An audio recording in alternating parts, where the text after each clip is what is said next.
Hello, welcome to परचम। मैं पूजा परचम क्लासेस में आप लोगों का स्वागत करती हूँ। और आज का हमारा बर्निंग टॉपिक है why the sedition law must go. Sedition law मतलब राजविद्रोही कानून। ऐसा कोई भी कानून, कोई भी व्यक्ति जो एंटी नेशनल स्पीच देता है या एंटी नेशनल बातें करता है, देश की इंटीग्रिटी को ब्रेक करने की कोशिश करता है, उन लोगों के ऊपर राजविद्रोह का मामला लगाया जाता है, जिसे आप सेडिशन लॉ के नाम से जानते हैं। तो आज का हमारा टॉपिक इसी लॉ पे बनाया गया है, ठीक है ना। क्यों सुप्रीम कोर्ट इस लॉ को खत्म करने की बातें कर रहा है? सुप्रीम कोर्ट का कहना है कि आज़ादी के 75 साल बाद, क्या हमारे आज़ादी के इंडिपेंडेंस के 75 ईयर्स के बाद भी हमें इस लॉ की ज़रूरत है? इस लॉ के द्वारा ही महात्मा गांधी और बाल गंगाधर तिलक जैसे बड़े बड़े फ्रीडम फाइटर को अरेस्ट किया गया था। तो क्या भारत जैसे बड़े डेमोक्रेटिक कंट्री में हमें इस लॉ की ज़रूरत है? गवर्नमेंट ऑफ इंडिया का क्या कहना है? साथ ही साथ इंपॉर्टेंट लैंडमार्क केसेस इस लॉ के अंतर्गत कौन कौन से रहे हैं, वो सारे टॉपिक आज हमें यहाँ पर कवर करने हैं। तो बिल्कुल वीडियो को लास्ट तक देखिएगा, अच्छे से समझिएगा, क्योंकि लास्ट में एक छोटा सा क्वेश्चन आपके लिए जिसका आंसर आपको कमेंट सेक्शन में देना होगा, ठीक है। साथ ही साथ जो लोग भी यहाँ पे पीएससी वगैरह का तैयारी कर रहे हैं, तो वो यहाँ से बहुत अच्छा एक ऐसे राइटिंग या फिर मेंस के लिए राइटिंग को भी प्रिपेयर कर सकते हैं, क्योंकि मैंने सारे के सारे लैंडमार्क केसेस यहाँ पर आपके लिए लिखे हुए हैं। अच्छा, इसका पीडीएफ आपको कहाँ पे मिलेगा? तो परचम की जो वेबसाइट है वहाँ पर विजिट कीजिएगा और वहाँ से आप इस पीडीएफ को ले सकते हैं, ठीक है। आइए सेशन की शुरुआत करते हैं। बस एक बार लिंक को शेयर कर देंगे। साथ ही साथ आप लोगों के कहने पर परचम क्लासेस के द्वारा आप लोगों के लिए पूरा हिस्ट्री का कोर्स पब्लिश किया गया है। आपको MWF क्लासेस मिलेंगी 1 PM, तो बिल्कुल ज्वाइन करना नहीं भूलेगा 1 PM, ठीक है। आइए हम सेशन की शुरुआत करते हैं। सबसे पहले बात कर लेते हैं कि Indian express times of India में क्या न्यूज़ छपी हुई है, पहले उसको देख लेते हैं। तो यहाँ पर आपको ये जो व्यक्ति दिखाई दे रहे हैं, इनका नाम क्या है? इनका नाम है NV रमन्ना। ये हमारे CJI है, चीफ जस्टिस ऑफ इंडिया है, और इनका कहना है कि ये जो सेडिशन लॉ है, ये जो राजविद्रोही कानून है, इसको खत्म कर देना चाहिए, क्योंकि इस लॉ को यूके के द्वारा लाया गया था। किसके द्वारा लाया गया था? यूके मतलब ब्रिटेन के द्वारा इसको लाया गया था, और ब्रिटेन ने खुद ब खुद इस कानून को 2009 में खत्म कर दिया। तो हमारे इतने बड़े लोकतांत्रिक देश में, इतने बड़ी डेमोक्रेटिक कंट्री में हमें इस कानून की क्या जरूरत है? तो यहाँ पर सुप्रीम कोर्ट का ये स्टेटमेंट आया है। सुप्रीम कोर्ट का ये कहना है कि इसी कानून के द्वारा महात्मा गांधी और बाल गंगाधर तिलक को अरेस्ट किया गया था, तो हमें 75 ईयर्स ऑफ इंडिपेंडेंस के बाद क्या इस कानून की जरूरत है? इसलिए सुप्रीम कोर्ट इस कानून को खत्म करने की बात काफी लंबे समय से कर रहा है। 2018 में भी सुप्रीम कोर्ट ने सेंट्रल गवर्नमेंट को कहा था कि इस कानून को हमें खत्म कर देना चाहिए। तो आप सोच रहे होंगे 2018 का केस मैम डिस्कस कर रही हैं, तो नहीं, ये वापस से केस रीओपन हुआ है, और उस केस का रीओपन होने का मेन रीजन है असीम त्रिवेदी। ये है असीम त्रिवेदी। अच्छा, ये क्या करते हैं? ये कार्टून बनाने का काम करते हैं, ठीक है ना। ये क्या करते हैं? कार्टून बनाने का काम करते हैं। जो पॉलिटिकल पार्टीज हैं उनके लिए ऐसे मतलब सिंपली मजाक के तौर पे क्रिटिसाइज करने के लिए कार्टून बनाने का काम करते थे। 2012 में इनको अरेस्ट कर लिया गया था, ठीक है। 2012 में इनको अरेस्ट कर लिया गया था, और वापस से यही केस रीओपन हुआ है, इसलिए ये मुद्दा वापस से गरमाया हुआ है और आज हम इसको चर्चा कर रहे हैं। अच्छा, हालांकि जो भी यहाँ पे सुप्रीम कोर्ट का स्टेटमेंट आने वाला है वो 27 जुलाई को आने वाला है, इसका हमें वेट करना पड़ेगा। आइए इस पूरे टॉपिक को ज़रा डिटेल में समझते हैं और इंपॉर्टेंट केसेस को भी डिस्कस करते हैं। तो सबसे पहली बात कि इंडिया में सुप्रीम कोर्ट ने ये नोटिस यूनियन गवर्नमेंट को जारी किया है कि सेडिशन लॉ मतलब जो राजविद्रोही कानून है, जो कि IPC सेक्शन 124A के अंतर्गत आता है, इसको खत्म कर देना चाहिए, क्योंकि आज़ादी के 75 साल बाद हमको ऐसे किसी कानून की ज़रूरत नहीं है, सुप्रीम कोर्ट ने कहा है। लेकिन अपोजिशन में देखिए, जो भारत सरकार का वकील होता है उसको अटॉर्नी जनरल मतलब महान्यायवादी के नाम से जाना जाता है, जो कि आर्टिकल 76 में डिफाइन है। तो अभी हमारे भारत के अटॉर्नी जनरल कौन है? के वेणुगोपाल है। तो भारत सरकार की तरफ से अटॉर्नी जनरल के वेणुगोपाल ने स्टेटमेंट दिया है कि नहीं, अभी हमको इस कानून को खत्म करने की जरूरत नहीं है। तो यूनियन गवर्नमेंट और आपकी जुडिशरी, तो हमेशा ऐसा होता रहता है, कोई पहली बार नहीं हुआ है कि एग्जीक्यूटिव और जुडिशरी के बीच में तनातनी का माहौल हो। तो वैसे ही यहाँ पे अगेन ये तनातनी का माहौल है। तो जरा हम इस सेक्शन को समझते हैं, क्या कहता है ये सेक्शन। तो सबसे पहले हमको देखना है कि IPC सेक्शन 124A क्या है। तो देखिएगा, ये सेडिशन लॉ क्या है। तो सेडिशन लॉ मतलब राजविद्रोही कानून। अगर आप कोई ऐसा ऑडियो, वीडियो, स्टेटमेंट या रिटर्न फॉर्म में ऐसा कोई भी स्टेटमेंट आप जारी करते हैं जो भारत के अंतर्गत हेट रेट को बढ़ा सकता है, भारत के अंदर वायलेंस कर सकता है, हिंसा को बढ़ा सकता है, लोगों को भड़का सकता है, भारत की इंटीग्रिटी, भारत की एकता और अखंडता के लिए खतरा हो सकता है, तो ऐसे सारे स्टेटमेंट, ऐसे सारे कार्यक्रम, ऐसे सारे काम क्या कहलाएंगे? सेडिशन सेडिशन लॉ के अंतर्गत जो है वो राजविद्रोही या एंटी नेशनल माने जाएंगे। इसके अंतर्गत किसी भी व्यक्ति को 3 साल तक की जेल हो सकती है। ठीक है, 3 साल तक की जेल हो सकती है, साथ ही साथ पेनल्टी को भी इम्पोज किया जा सकता है। अच्छा, ये जो ऑफेंस होता है ये कॉग्निजिबल ऑफेंस होता है, मतलब संज्ञेय अपराध होता है। देखिए, भारत में 2 प्रकार के यहाँ पे ऑफेंसेज हैं, एक तो कॉग्निजिबल ऑफेंसेज हैं और एक नॉन कॉग्निजिबल ऑफेंसेज हैं।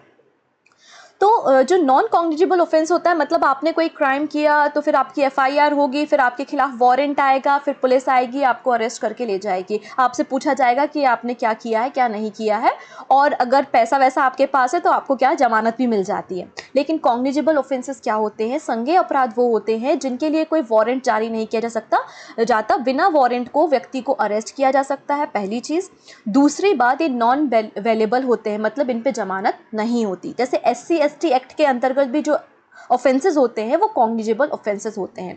तो ये जो IPC सेक्शन 124 के अंतर्गत कोई भी व्यक्ति अगर ऑफेंस करता है, भारत की एकता को तोड़ने की कोशिश करता है, तो एक कॉग्निजिबल ऑफेंस है। इसमें व्यक्ति को बिना वारंट अरेस्ट किया जा सकता है। ठीक है, साथ ही साथ ये नॉन बेलेबल होता है, गैर जमानती होता है। इसके अंतर्गत ये भी बोला गया है कि जो व्यक्ति को अरेस्ट किया जाएगा उसको पासपोर्ट जब्त कर लिया जाएगा, पासपोर्ट रख लिया जाएगा, जिससे वो देश को छोड़ के नहीं जा सकता। साथ ही साथ अगर वो गवर्नमेंट एम्प्लॉय तो निकाल दिया जाएगा, और वो व्यक्ति गवर्नमेंट एम्प्लॉय नहीं बन सकता, सरकारी एग्जाम सरकारी तैयारी नहीं कर सकता है। ये बातें यहाँ पर IPC सेक्शन 124A में कही गई हैं। तो क्या आपका मन नहीं करता कि इसकी हिस्ट्री जाने, कहाँ से इस IPC सेक्शन 124A की शुरुआत हुई? तो ज़रा इसकी हिस्ट्री पे नज़र डालते हैं, क्योंकि इसी सेक्शन के अंतर्गत यंग इंडिया के लिए महात्मा गांधी को और बाल गंगाधर तिलक को केसरी के लिए अरेस्ट किया गया था। तो ज़रा हम देखते हैं सबसे पहले इसकी शुरुआत कहाँ से होती है। तो देखिए, भारत में एक रिवॉल्ट होता है जो बहुत ही फेमस रिवॉल्ट है, जिसका नाम है 1857 का रिवॉल्ट। जब 1857 की क्रांति होती है, फ्रीडम फाइटर्स बढ़ते जाते हैं, एंटी नेशनल एक्टिविटीज़ होने लगती हैं, तो ब्रिटिश गवर्नमेंट सोचती है कि एक IPC मतलब इंडियन पीनल कोड लाना चाहिए। तो IPC की शुरुआत होती है 1860 में। IPC की शुरुआत कब होती है? 1860 में होती है। लॉर्ड मैकाले IPC की शुरुआत भारत में कराते हैं 1860 में, लेकिन इसमें सेक्शन 124A शामिल नहीं होता है। लेकिन 1870 में, 1870 में सेक्शन 124A को शामिल किया जाता है IPC में अमेंडमेंट करके। तो अमेंडमेंट करके 1870 में सेक्शन 124A को जोड़ा जाता है, जिसके अंतर्गत काफ़ी सारे जो फ्रीडम फाइटर्स हैं उनको अरेस्ट किया गया था बाय द ब्रिटिश गवर्नमेंट। तो ब्रिटिश गवर्नमेंट ने इस आर्टिकल का भरपूर उपयोग किया, और आज भी हमारी गवर्नमेंट भी इस आर्टिकल का, इस सेक्शन का भरपूर उपयोग कर रही है, मतलब मिसयूज कर रही है। तो देख लेते हैं इंपॉर्टेंट केसेस कौन से थे, और पहला व्यक्ति कौन सा है जिसे इस सेक्शन के अंतर्गत अरेस्ट किया गया। तो भारत में पहला केस देखते हैं 1891 में हुआ था। 1891 में एक व्यक्ति थे जिनका नाम है जोगेंद्र चंद्र बोस, उनको अरेस्ट कर लिया गया था। क्यों कर लिया गया था? क्योंकि एक जर्नलिस्ट थे और ये न्यूज़पेपर में एडिटिंग करने का काम करते थे, और इन्होंने उस समय जो ब्रिटिश गवर्नमेंट थी उसके खिलाफ एक आर्टिकल पब्लिश किया, तो जिसके लिए गवर्नमेंट के द्वारा, ब्रिटिश गवर्नमेंट के द्वारा जोगेंद्र चंद्र बोस को अरेस्ट कर लिया गया 1891 में। ये भारत में सेडिशन लॉ का पहला केस 1891 में आया था। उसके बाद जो बहुत ही इंपॉर्टेंट केस होता है वो होता है बाल गंगाधर तिलक का। अच्छा, ये बाल गंगाधर तिलक जो हैं, इनको 2 बार अरेस्ट किया गया, इनको 2 बार जेल जाना पड़ा। एक बार जेल गए 1897 में, और दूसरी बार ये जेल गए कब? 1908 में। 1897 में क्यों ये जेल गए? क्योंकि इन्होंने अपना भाषण दिया, अपना स्पीच दिया, और अपने स्पीच में ब्रिटिश गवर्नमेंट के खिलाफ स्टेटमेंट को जारी किया, जिससे वहाँ पे हिंसा भड़क गई। लोग जो है वो एकदम बहुत गुस्से में आ गए, वायलेंट बिहेवियर करने लगे, और 2 ब्रिटिश अधिकारियों की डेथ हो गई, जिसके कारण 1897 में यूजिंग IPC सेक्शन 124A बाल गंगाधर तिलक को अरेस्ट कर लिया गया। दूसरी घटना कब होती है? 1908 में होती है। अच्छा, जो बाल गंगाधर तिलक है उनके बारे में आप जानते होंगे कि 2 न्यूज़पेपर इन्होंने पब्लिश किए थे। पहला था केसरी और दूसरा था मराठी। अच्छा, इंटरेस्टिंग फैक्ट क्या है पता है? केसरी जो है वो मराठी में और मराठी जो है वो इंग्लिश में है। ये क्वेश्चन भी एग्जाम में पूछा जाता है। तो 1908 में जब केसरी इन्होंने पब्लिश किया न्यूज़पेपर, और उन्होंने उसमें जो आर्टिकल्स प्रिंट किए वो एंटी गवर्नमेंट थे, ब्रिटिश गवर्नमेंट के खिलाफ थे, इसलिए ब्रिटिश गवर्नमेंट ने बाल गंगाधर तिलक को अरेस्ट कर लिया और 18 महीने इनको जेल में रखा। 18 मंथ की इनको जेल हुई। तो ये बहुत इंपॉर्टेंट केस है। अच्छा, अगर हम इंडिपेंडेंट इंडिया की बात करते हैं, हम स्वतंत्र भारत की बात करते हैं, तो इंडिपेंडेंट इंडिया में जो पहला केस आता है वो 1962 का केस आता है, Kedarnath Singh versus state of Bihar. ये काफ़ी लैंडमार्क केसेस माने जाते हैं। क्यों? क्योंकि इससे सुप्रीम कोर्ट का जो जजमेंट आया वो बहुत इंपॉर्टेंट था। तो आइए हम इस 1962 के केस को ज़रा ब्रीफ में देखते हैं, Kedarnath Singh versus state of Bihar का केस। अच्छा, ये जो केदारनाथ जी हैं, ये बिहार के फॉरवर्ड कम्युनिस्ट पार्टी के एक मेंबर हैं। इन्होंने उस समय की जो रूलिंग गवर्नमेंट थी उसके खिलाफ कुछ स्टेटमेंट दिए। अच्छा देखिए, भारत एक डेमोक्रेटिक कंट्री है, लोकतांत्रिक व्यवस्था है भारत में। जो गवर्नमेंट होती है वो हमारे द्वारा जब हम उनको वोट करते हैं तब चुनी जाती है। अब गवर्नमेंट सही से काम कर रही है या सही से काम नहीं कर रही है, अगर गवर्नमेंट की कोई पॉलिसी हमें गलत लगती है तो हम क्या करते हैं, अपने स्टेटमेंट को जारी करते हैं कि गवर्नमेंट को ऐसा काम करना चाहिए या गवर्नमेंट ने ऐसा सही नहीं किया है। तो आज भी ऐसा होता है, आप हमेशा देखते रहते हैं कि केजरीवाल मोदी के बारे में, मोदी फिर कांग्रेस के बारे में, राहुल गांधी, इस तरीके से सारा कार्यक्रम आज भी चलता रहता है। तो केदारनाथ सिंह ने क्या किया था, जो उस समय रूलिंग गवर्नमेंट थी बिहार की, उनके खिलाफ एक स्टेटमेंट अपनी स्पीच में बोला था।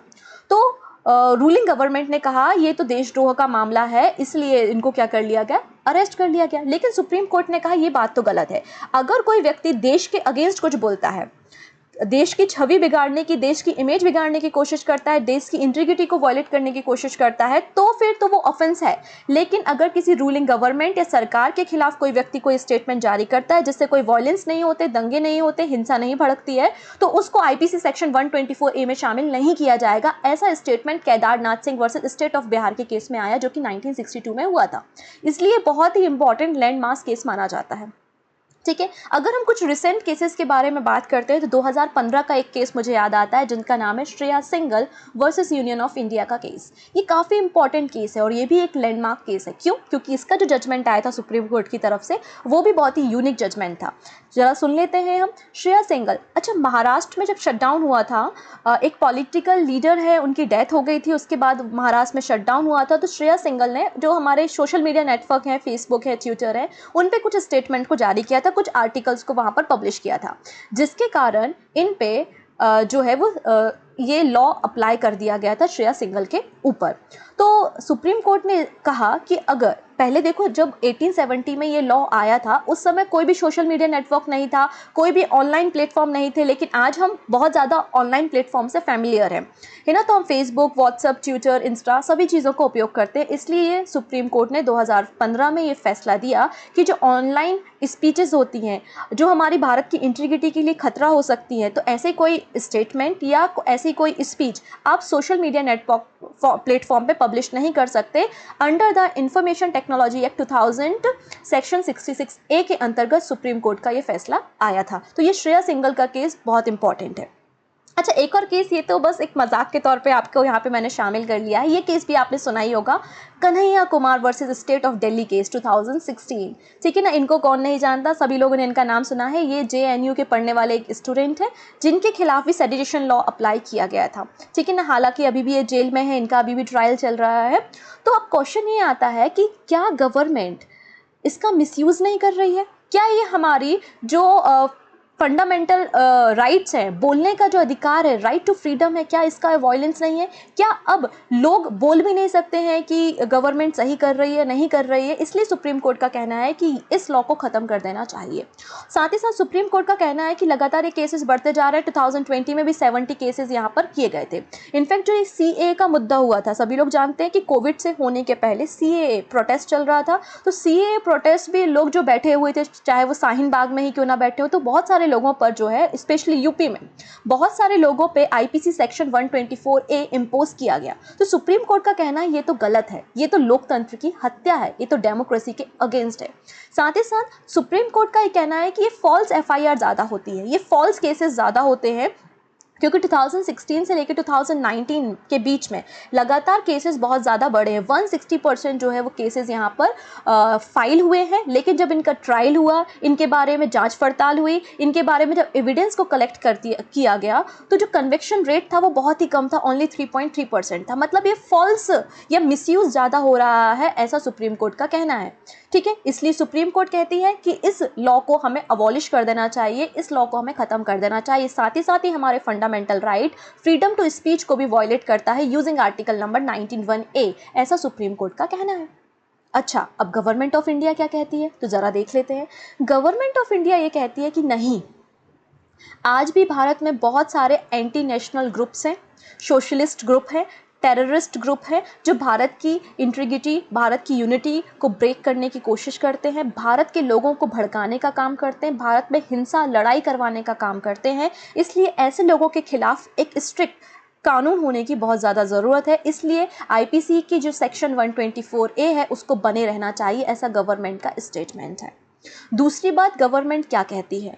दूसरी बात ये कहती है गवर्नमेंट, जैसे अगर कोई भी व्यक्ति कोर्ट का अपमान करता है, कंटेम्प्ट ऑफ कोर्ट, कोर्ट की अवमानना करता है, तो हमारे आर्टिकल्स के अकॉर्डिंग जो है वो उनको पनिशमेंट का अधिकार है। तो गवर्नमेंट कहती है कि अगर कोई व्यक्ति गवर्नमेंट की अवमानना करता है, गवर्नमेंट का अपमान करता है, तो उसको भी तो कुछ ना कुछ पनिशमेंट होनी चाहिए, ऐसा गवर्नमेंट ऑफ इंडिया का कहना है। इसलिए गवर्नमेंट ऑफ इंडिया चाहती है कि आईपीसी सेक्शन 124A ऐसा ही बना रहे, और सुप्रीम कोर्ट चाहता है कि इसे अब अबॉलिश कर दिया जाए, ख़त्म कर दिया जाए। आपका क्या सोचना है? क्या इस एक्ट में अमेंडमेंट की ज़रूरत है, या इसे पूरी तरीके से ब्रिटेन की तरह ख़त्म कर देना चाहिए, या इसे कंटिन्यू जैसा अभी है वैसा बना रहना चाहिए? आपका जो भी ओपिनियन है, बिल्कुल ओपन प्लेटफॉर्म है, आप अपने जो भी थॉट्स हैं इनको रख सकते हैं, बिल्कुल आप मुझे ज़रूर बताइएगा। अंत में देख लेते हैं आज का question of the day. Contempt of court define in which article of the Indian constitution? Court की अपमानना, अगर आप हाई कोर्ट का अपमान करते हैं तो आपको किस आर्टिकल के अंतर्गत पनिशमेंट दी जाएगी? आर्टिकल 125, 128, 129 या 144? आपका जो भी आंसर है आप कमेंट सेक्शन में ज़रूर बताइएगा। आई होप आपको ये टॉपिक क्लियर होगा कि ये टॉपिक न्यूज़ में क्यों चल रहा है। अब सुप्रीम कोर्ट का जो भी जजमेंट है वो 27 जुलाई को आएगा, तब तक हम वेट करते हैं इनके जजमेंट की। तब तक आप घर पे रहिए, ध्यान रखिए, and thank you so much.